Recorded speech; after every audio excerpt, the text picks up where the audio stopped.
Hello ma'am, good evening. Pwede po ba kita ma-interview? Pwede naman. Okay po.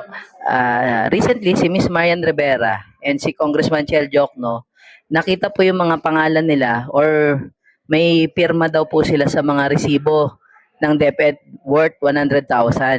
Kaugnay pa rin po to ng confidential funds. Ano po masasabi nyo na nauugnay po yung katulad ni Miss Marian Rivera na sikat na artista sa usapin ng confidential funds ni VP Sara?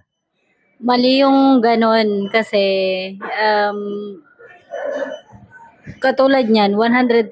Anong gagawin ni Marian Rivera doon sa 100,000 na yun? Tsaka hindi dapat sinasali yung mga celebrity lalo na sobrang sikat ni Marian, di ba?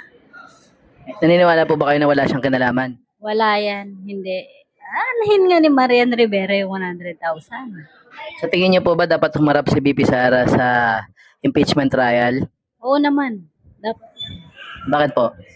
Kailangan niyang sagutin lahat ng mga katanungan kung saan niya dinala yung mga perang winaldas na hindi natin alam kung saan niya dinala talaga. Na ultimo mga celebrity dinadamay na para lang may pakita na meron. Sa tingin niyo po ba ma-impeach siya or hindi? Oo, dapat lang. Bakit po? Wala naman talaga siyang ginagawa eh.